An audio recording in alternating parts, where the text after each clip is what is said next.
Buenas tardes, les habla Belsi Simanca, presentadora del noticiero Uninariño.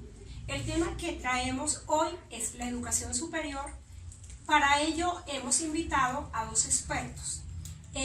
Empezamos con el experto Rosendo Rodríguez, quien nos va a hablar acerca de la administración en educación superior. Adelante, Rosendo. Buenas tardes, Belsi. Muchas gracias por su invitación. Vamos a hablar esta tarde de las políticas en educación superior en Colombia a partir de una lectura de 10 artículos revisados sobre el tema de diferentes autores y de diferentes corrientes de pensamiento, unas más favorables al sistema, otras que hacen bastante crítica. Muchas gracias. Educación superior en Colombia, políticas educativas y administración. Historia, sociedad y cultura. Todo contexto sociopolítico presenta contradicciones en mayor o menor grado.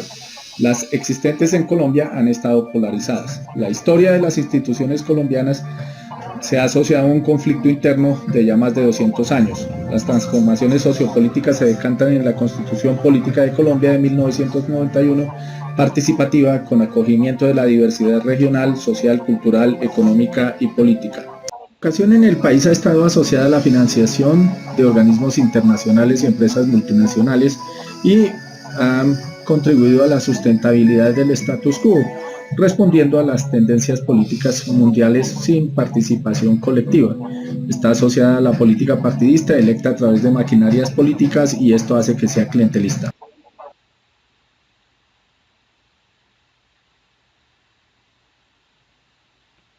Nuestra educación es dependiente de la política de financiación de la revolución educativa del Banco Mundial. Las recomendaciones para la educación en América Latina del Consenso de Washington han sido determinantes para la manera como se han implementado estas políticas.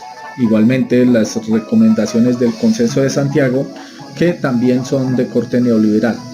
Mientras tanto, la UNESCO y otras organizaciones internacionales observan la ejecución de las políticas en los países de la región. El neoliberalismo y el neoinstitucionalismo. Las instituciones y políticas educativas neoliberales imponen un subsidio a la demanda que favorece la privatización del sector público y fortalece la educación privada. Mientras tanto, se crean problemas de acceso, permanencia y calidad de la educación, principalmente en el sector público. Las contradicciones están a la orden del día en materia de publicaciones a favor de los resultados del sistema contra las perspectivas críticas menos optimistas. Existen mecanismos de diálogo y resolución legal de las diferencias, pero se reconoce también que estos son lentos y disfuncionales. De acuerdo con el Programa de las Naciones Unidas para el Desarrollo de 2015, la economía colombiana era preponderantemente informal, con el 50% de los empleos en tal condición, mientras los empleos formales violaban generalmente las disposiciones legales. La pobreza monetaria era del 28% de la población, mientras un 8.5% experimentaba pobreza extrema. Menos de un tercio de los estudiantes de bachillerato ingresaban a la educación superior, mientras que Colombia ocupaba el puesto 88 entre 197 en la escala de desarrollo humano. Hay diferencias radicales entre la política educativa del Distrito Capital y la Nación en términos de gobiernos de izquierda versus gobiernos de derecha, mientras que el trabajo se efectuaba por programas políticos de gobierno, lo que hacía que este sea un sector fuertemente politizado. Los elementos más importantes en las políticas educativas los encontramos en las leyes que surgen después de la Constitución de 1991, que consagra la educación como un derecho y al Estado colombiano como el garante. La Ley 30 de 1992 genera la organización del servicio público de la educación superior, mientras que la Ley 60 de 1993 descentraliza los recursos del Estado para el desarrollo regional de la educación. La Ley 115 de 1994 o Ley General de la Educación regula la prestación del servicio de acuerdo con la Constitución del 91. La Ley 715 de 2001 asigna recursos y define competencias en materia de educación y salud que deben ejercer los diferentes niveles de gobierno. Y finalmente el decreto 1278 de 2002 establece la profesionalización del docente como uno de los elementos de ascenso en el escalafón. Bueno, continuamos con nuestro tema y le corresponde el turno al experto Hermes Ruiz. Adelante, Hermes. Buenas tardes, Betsy, gracias por la oportunidad de presentar lo que corresponde a cobertura y cifras de la educación superior en Colombia. El primer punto que voy a abordar es todo lo concerniente a la cobertura de la educación superior en Colombia en este periodo.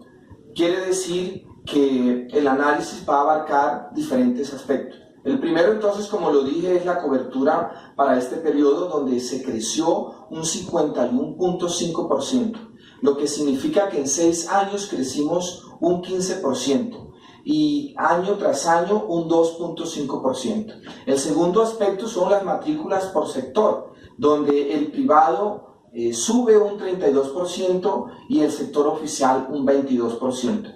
El tercer aspecto corresponde a las matrículas por sexo, donde la mujer creció un 32% y el hombre un 28%.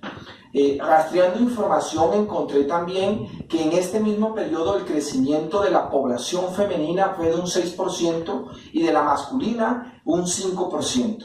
El cuarto aspecto corresponde a las matrículas por áreas de conocimiento, donde se ve una significativa cifra del 64% en lo que corresponde a las ciencias sociales y humanas. Y contrario a ello, el menor crecimiento se da en lo correspondiente a agronomía, veterinaria y afines, con un 11%. El quinto aspecto corresponde a los docentes y su máximo nivel de formación, donde se ve un crecimiento en todos los niveles, pero hay una diferencia marcada entre lo que son los magíster y los doctorados, donde el magíster crece un 109% y los doctorados un 92%. En cuanto a los graduados por nivel de formación, encontramos que se disminuyó en cuanto a los niveles técnicos en un 14%, pero se creció de una manera significativa en los tecnológicos en un 308%. En los universitarios se creció un 48%, en especializaciones un 11%, en maestrías un 146% y finalmente en los doctorados un 121%.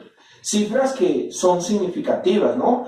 En cuanto al otro aspecto que corresponde a las instituciones de educación superior, tenemos que universidades se cuentan con 31 oficiales, 51 no oficiales y de régimen especial una, para un total de 83. Instituciones de educación universitarias y de escuelas tecnológicas tenemos 17 oficiales, 94 no oficiales y de régimen especial 12, para un total de 123.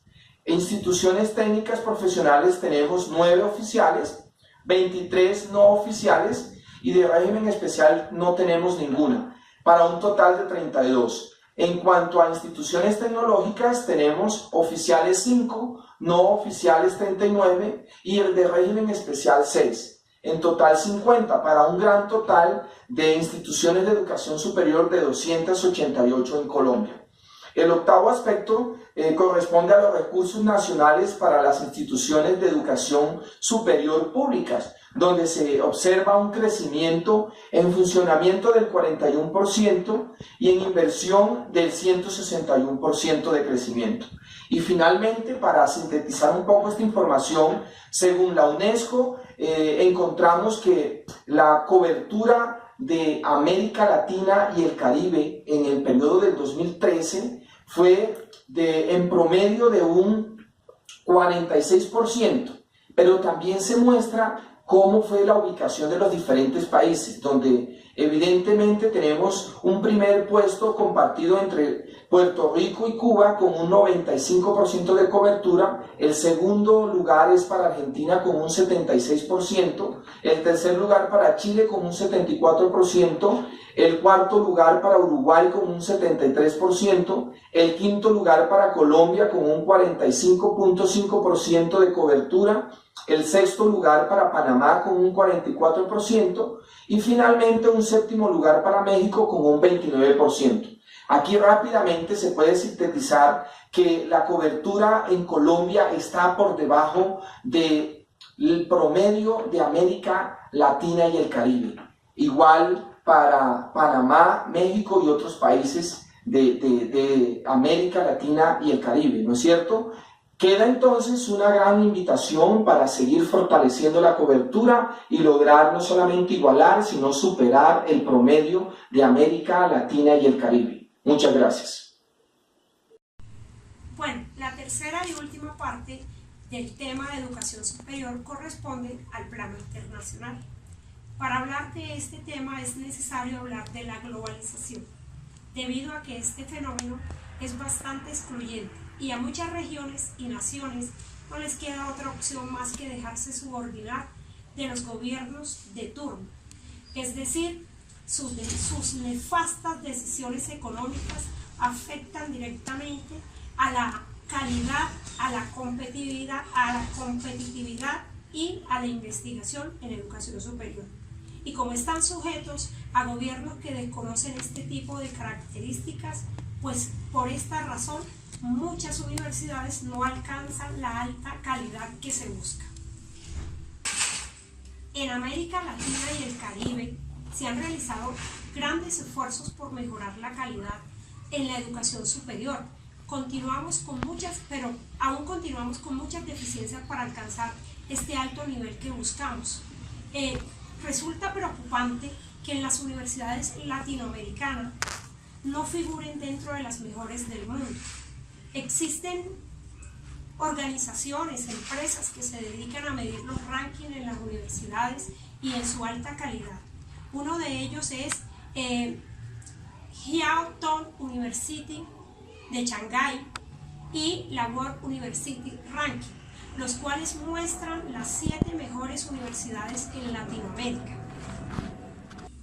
Según estas empresas que miden el ranking de las universidades, estas 7 mejores universidades en Latinoamérica se encuentran en países como Brasil, México, Argentina y Chile.